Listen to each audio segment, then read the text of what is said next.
बहुत दुख होता है हमें।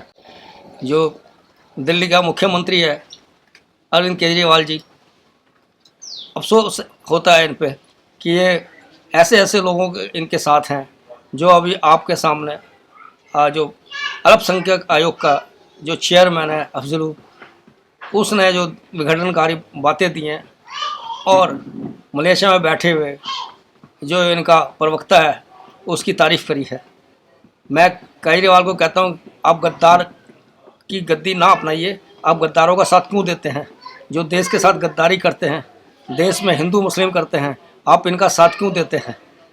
आपको नहीं इन गद्दारों का साथ देना चाहिए।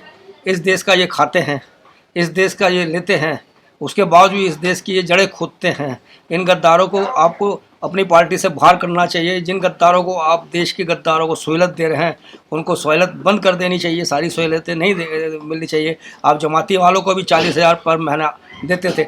जो नीचे इमाम इनके लोग होते उनको भी आप खर्चा पानी देते थे। और ये जो आपका चुनाव जो इतने ऊंचे पद पे आसीन है अल्पसंख्यक का, उसको भी आप मेहनताना देते हैं। तो आप बताइए, ये पब्लिक का पैसा है, ये आपकी जेब का कोई पैसा नहीं है। जो पब्लिक का पैसा आप इनको देते हैं, ये इसी देश का खाते हैं और इसी की देश की थाली में छेद करते हैं। ये लोग वो हैं जो एक कट्टरवादता है, इनके अंदर कट्टरवादता पैदा करते हैं। तो केजरीवाल जी, अगर आप इन लोगों पर रोक नहीं लगाएंगे तो कल आप भी इन्हीं की लिस्टों में गिने जाएंगे। आपने दिल्ली की जनता के साथ गद्दारी करी है। मैं क्लियर कहना चाहता हूँ, ये मेरा निजी आपको बोलना है, निजी विचार है, अपना पर्सनल रूप से बोल रहा हूँ। मैं किसी राजनीतिक या राजनीतिक दबाव से नहीं आपको कह रहा हूँ। आपके सामने अभी इसको देशद्रोह का इस पर मुकदमा शुरू हुआ है, एफआईआर लिखी गई है और आपने इस पर कोई संज्ञान नहीं लिया। आपने चुप्पी साथ रखी है। आप एक बार भी बोलने के लिए नहीं है प्रेस कॉन्फ्रेंस में कि हमारा इससे कोई मतलब लेना देना नहीं है और ऐसे लोगों को कड़ी सज़ा देनी चाहिए। मैं तो ये कहना चाहता हूँ, आपको तुरंत इस पर कार्रवाई करनी चाहिए। देश के गद्दारों को नहीं बख्शना चाहिए। अल्पसंख्यक आयोग के जो चेयरमैन हैं जफरूल जी, उन्होंने ऐसा विवादित भाषण दिया है जो हिंदू और मुस्लिम एकता को खंडित करता है। उन्होंने कट्टरवादिता के ऊपर बोला है कि हम लोग अगर सब एक हो गए, कुवैत हमारे साथ है, सऊदी अरब हमारे साथ है और भी मुस्लिम देश हमारे साथ हैं, अगर भारत में किसी ने भी यहाँ के मुसलमानों को छेड़ा तो हम उनको बख्शेंगे नहीं। हमारे सब ये देश साथ देंगे, फिर तबाही शुरू हो जाएगी। मैं ये कहना चाहता हूँ, ऐसा भाषण देने की हम निंदा करते हैं। उन्होंने जो ऐसे भाषण किए, हिंदू मुस्लिम की जो बात करी है, इतने पढ़े लिखे एक उच्च पद पे बैठे हुए एक चेयरमैन है अरब के, तो ऐसी बातें करते हैं तो हम तो घोर निंदा करते हैं इनकी और बहुत दुख होता हमें। और हम तो ये कहना चाहते हैं, ये जो धमकी दे रहे हैं भारत को, ये क्या भारत के नागरिक नहीं है? ये इस देश के नागरिक नहीं है? जब कोई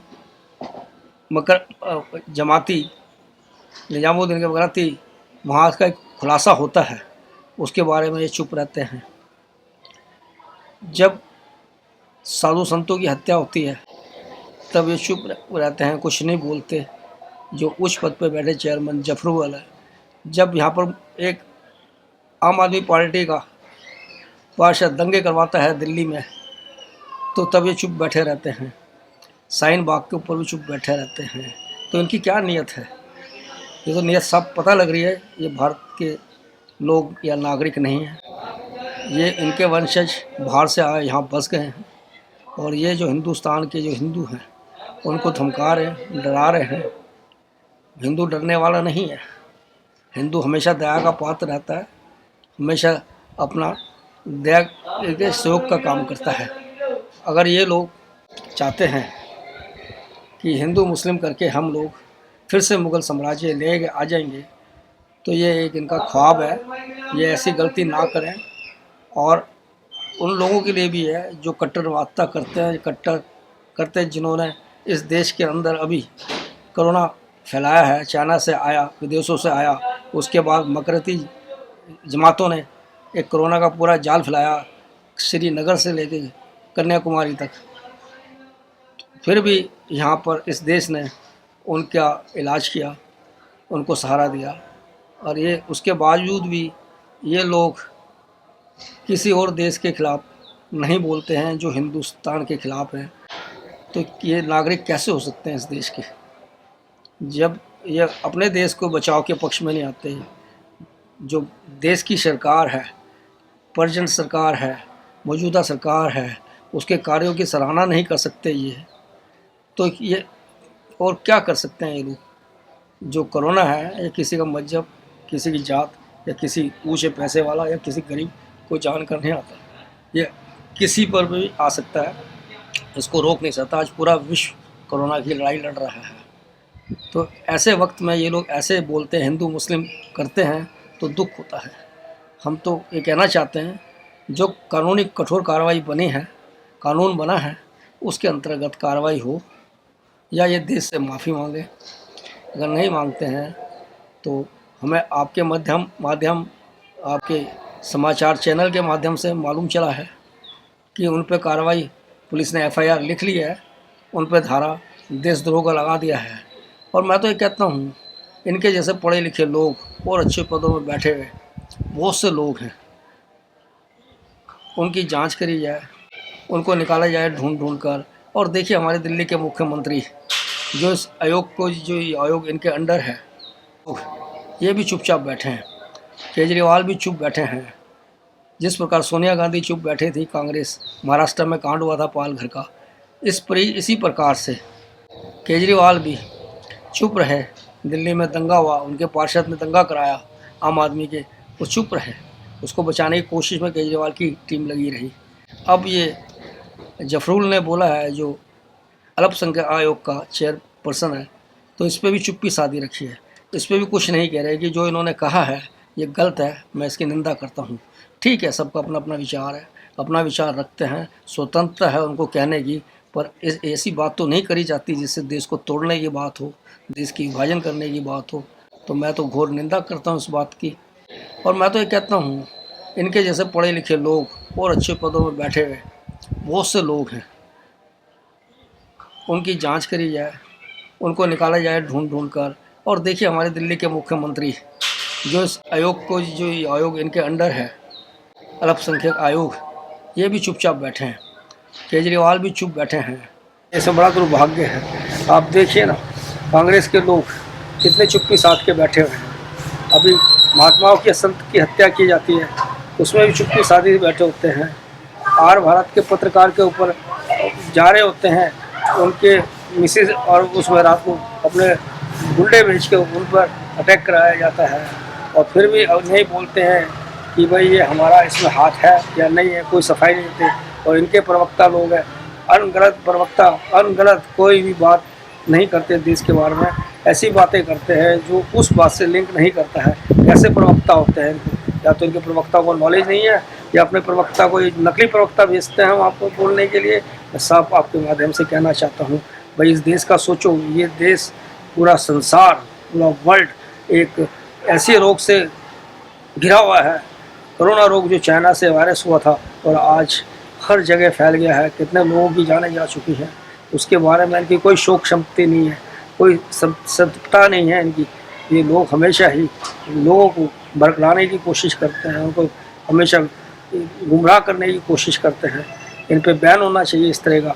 और ऐसे राजनीतिक दल जो देश के टुकड़े टुकड़े के होने के साथ खड़े होते हैं, या ऐसे ओवैसी दिन के भाई जैसे लोगों को जो कहते हैं कि हमारे 18 करोड़ वोट है, या एक दिन पुलिस को आप हमें दे दीजिए, हम कितना नरसंहार कराते हैं। ऐसे सोच वाले व्यक्तियों को क्यों आप इनकी मान्यता ख़त्म नहीं करते, इनकी रजिस्ट्रेशन क्यों नहीं ख़त्म नहीं करते, जिससे ये आगे उस चीज़ का, अपना दुष्प्रभाव का, अपने उसका जो ये विधायकपन का और अपना लोकसभा के सदस्य होने का ये फ़ायदा ना उठा सकें। मैं तो यही कहना चाहूँगा आपके माध्यम से कि ऐसे लोगों से जनता को भी गुमराह करूँगा। जब हमारे देश में दुख की घड़ी है, कोरोना की महामारी है, उस पर भी ये उंगलियाँ उठाते हैं, तो कृपया इनकी ना सुने। आप अपने माइंड से, अपने दिमाग से आप काम लें कि देश के लिए क्या अच्छा है और हमारे लिए क्या अच्छा है। मेरा यही निवेदन है आपसे। धन्यवाद। एक बार फिर ओवैसी ने अपमानजनक बातें करी हैं, और देश के विरुद्ध तो बोलना उनका जन्मसिद्ध का अधिकार है। उन्होंने फिर मोदी के जो एक ऐप कार्यक्रम है, ऐप के जो आयुर्वेद ऐप है, उसके बारे में उल्टा सीधा बोला है ये कभी थाली के बारे में, थाली बजाने के बारे में, कभी मोमबत्ती जलाने के बारे में, और अब ऐप के बारे में इन्होंने देश को बरगलाना शुरू कर दिया है, जनता को बरगलाना शुरू कर दिया है। इससे इनकी सोच का पता लगता है। ये देश के सांसद बने हुए हैं और इनके भाई विधायक हैं अपने राज्य के। तो कहने का मतलब है कि इनकी सोच कितनी नीचे गिर जा चुकी है कि अब ये आयुर्वेद के ऐप पे भी इन्होंने उंगली उठानी शुरू कर दी है। देश के प्रधानमंत्री पे हमेशा ये निशाना लगाते रहे हैं, लोगों को बरगलाते रहे हैं। ऐसे लोगों पे क्या किया जाए, कौन से कानून की धाराएं इन पे लगाई जाए जो ये सच्चाई नहीं बताते और देश में तनाव पैदा करना चाहते हैं। ये कट्टरवादी जो इसी को मैं नहीं बोलूँगा इस प्रकार से, जो मर्जी हो जाए इसमें, ये मेरा अपना निजी और अपनी तरफ से ये अधिकार है कि मैं उनको बोलने पे स्वतंत्र हूँ। कभी भी तो ये सराहना नहीं करते हैं देश के कार्य की या देश के उसकी अपनी सरकार है तो कैसा ये है। जबकि मोदी सरकार ने इतना संघर्ष किया है, रात दिन सारे लोग, स्वास्थ्य मंत्री से लेके सारे जितने भी उनकी मशीनरी है, रात दिन लोगों की जान बचाने में लगे हुए थे। और ये लोग कोरोना फैलाते जा रहे थे, उनको शरण जमाती लोगों को ये शरण दे रहे थे मस्जिदों में। और अब कहते हैं कि अब आयुर्वेद का जो ऐप है वो गलत है, उससे कोरोना रोका नहीं जा सकता है। थाली बजाने से कोरोना नहीं रोका जाता है, दिए जलाने से कोरोना नहीं रोका जाता। कैसी सोच है इन लोगों की, उनको अपनी सोच को ठीक करना चाहिए। और ऐसे लोग कैसे सांसद में आ जाते हैं, सांसद बन के, ये भी एक दुर्भाग्य है इस देश का। मैं ये कहना चाहता हूँ कि इन्होंने जो भी जिस तरह से भी जो काम किए हैं उनकी भर्त्सना नहीं करी है। जो जमाती इनके हैं उनकी इन्होंने भर्त्सना नहीं करी है कि उन्होंने कोरोना फैलाया है और पूरे देश में कोरोना फैला है, तो उनकी कभी इन्होंने कोई व्याख्या नहीं करी। जो छुपा फिर रहा है निजामुद्दीन का मुखिया, उसके बारे में कभी इन्होंने नहीं बोला है कि उसने गलत किया है या ऐसा किया है। पर जो भी सरकार के कार्य होते हैं उसकी अवहेलना करते हैं ये लोग, और अवहेलना करने के साथ दुष्प्रचार करते हैं। मैं तो ये कहता हूँ आपके माध्यम से, आपके मीडियम के माध्यम से बोलना चाहता हूँ, ये जनता पे जाए, ऐसे लोगों से सावधान हो, चाहे कोई भी हो, हिंदू मुस्लिम सिख ईसाई, भारतवासी हैं, भारत के रहने वाले हैं। पर ये लोग अपने यहाँ के निवासी नहीं हैं, ये यहाँ के अपने देश के लिए कुछ सोचने और करने वाले नहीं हैं।